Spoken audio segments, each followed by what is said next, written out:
Khan here for Seconds Out with Sugar Hill Steward at the Morecambe Stadium ahead of Fury versus Usyk. Sugar, good to get you on camera, good to speak to you ahead of the fight. How you feeling?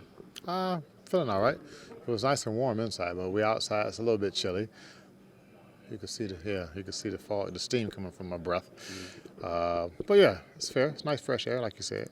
That's right. I thought I promised a fresh air and deliver, and you're looking to deliver the victory for Tyson Fury against Oleksablndr Usyk. First of all, we've got to get to the point of contention regarding the cut. It looks like, from what we can see, it's healed. Have you started the sparring ahead of the fight, and have you had to adapt for the cut so it doesn't open again?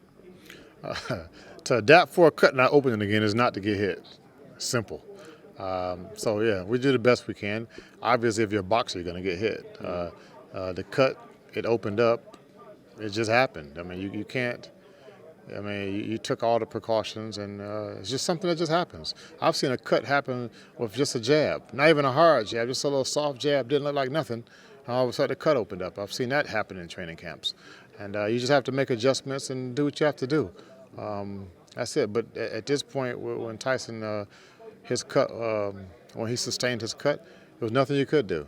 You couldn't continue to train and go out there and take that fight with that kind of injury at that particular time. So don't know about its healing process. The doctors stitched it up very well. I was very happy with the stitching and his healing process. He doesn't feel any tenderness or anything like that, which would cause for it to be healed properly. And we don't know. We just have to wait and see what happens. It could open up in training camp, sparring, and it could open up in the fight. And on the other hand, it don't have to open up. I've seen where a fighter was cut and he couldn't box anymore, and then he went out and in the fight. The cut never opened up in the fight. I mean, he was getting hit. It just happens. How difficult is the process finding the right sparring partners to replicate or have some sort of similar style to Usyk because he's so unique? And imagine it's the same the other side for Usyk sparring for Fury as well. They've both got that similar problem. But is it difficult to find fighters that have similar styles to Usyk? No, it's not that difficult. Listen, you're not looking for, I'm not looking for one particular guy to replicate and duplicate Usyk. That's impossible. The same way you're not going to find that one special person that's going to duplicate Tyson Fury. But for me, I can imitate anybody. So he can see Oleksablndr Usyk through me, and that's my job. I saw that Big John Fury's back in the camp for this one. What's it like working with John, and how's that dynamic work in terms of planning for the fight? Everything is working great as it's worked before when we were all in camp together. The main job is for Tyson Fury to win. Simple. There were a lot of questions coming off the back of the Francis Ngannou fight. A lot of people in the industry were saying and making the comments that maybe Fury's lost a step, maybe Fury isn't the fighter that he was beforehand. You're the one that gets to see him on a daily basis. Can you say to anything of that? What is Fury like in terms of if people are making those comments that he's taking a back step? Have you seen any of that? I like them to keep their doubts. That makes things interesting. So whatever they feel and believe, whatever you feel and believe, keep it. It keeps you tuned in, keeps you guessing, keeps you wondering and hoping for the best or the worst. I saw that Tony Bellew made a comment and he said that when it comes to Usyk's style, on the back foot, if Fury goes on the back foot, if Usyk goes on the back foot, Fury will have a lot of trouble, maybe lost against that style, dealing with that. What do you think about Usyk and his potential of maybe change the game plan a little bit up and looking to back foot box against Fury? I think Usyk should bring his best game plan, which he'll be. He'll be able to do multiple things and not just one thing. That's what I expect from Oleksablndr Usyk, and that's what we expect. And that's what you train for. You don't train just for one thing. So, if you do, then you just pretty much set yourself up to fail.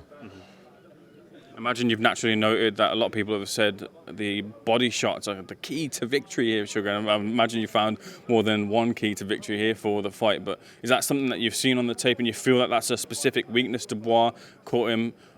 People obviously will contend whether it was low or not, but there are other tape of Beterbiev and others who have had successes there. Do you feel that's a key factor in the fight? If you're going to win here, it's going to be a body shot setup?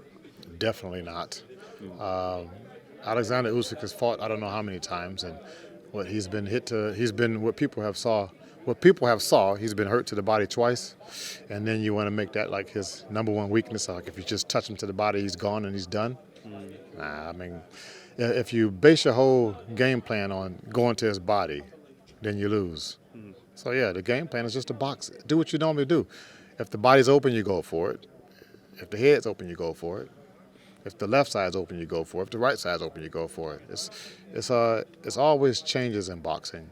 And to just say, oh, everybody's just saying go to the body. But, I mean, if that's what they believe, then that's fine as well, too. Everybody's entitled to their own opinion. And like I said, it keeps things interesting where everybody's saying go to the body, go to the body. Throughout a fight, you go to the head. You go to whatever is working at that particular time. I saw that obviously when people were making their predictions, a lot. You said knockout. John Fury mentioned a different point of view. He said a chess match. How much of a chess match do you think this might end up being? What John Fury said was a lot, and he also said knockout. I don't know if everybody. I guess people forgot about to heard that, but yes, it's the same thing. It's all the same thing. Yeah. Spencer. Some people use a lot of words to get their point across, and some people don't. So, yeah, I like to keep it simple. There's more than one way to tell a story. A small, diminutive fighter is a worry for Fury. I know that naturally a lot of people will be smaller than Fury because of his tall, towering frame, but with the likes of Cunningham and such, maybe dropping him or having trouble with him beforehand, Usyk obviously carries a smaller frame to him as well too. Is that a worry with the fleet feet and the smaller size that might play a factor? Tyson's size might be used against him here. I would hope so. I would hope that would work, so it could make it more challenging. I like good challenges. Tyson likes good challenges. We both know that Oleksablndr Usyk is a great boxer. He's proved that. So, yeah, you want the best. And Oleksablndr Usyk's obviously the best opponent for him right now at this stage for all the belts, for everything that's led up to this point. Should we just get you a quick take on Joshua's resurgence? Looks like he's taken the Sugar Hill mantra and going for those knockouts. Are you enjoying the knockouts you've seen from from Joshua, especially against Ngannou? You know I enjoy knockouts. I don't care who it's from, but for AJ, yeah, I definitely enjoy his new motivation and him getting knockouts.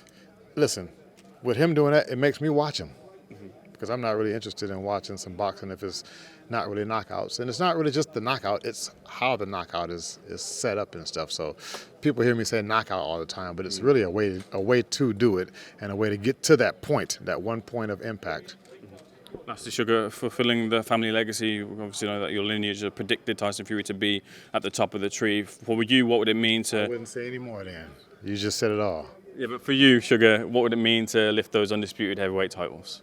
Obviously, I would be happy about that because Tyson would be happy. And obviously, I understand that my uncle Emmanuel had Lennox Lewis, who was undisputed heavyweight champion as well. So it's something that's only thought about actually when you or somebody else asks me a question about it, but it's not my main concern. My main concern is just keeping Tyson Fury winning in a sensational way.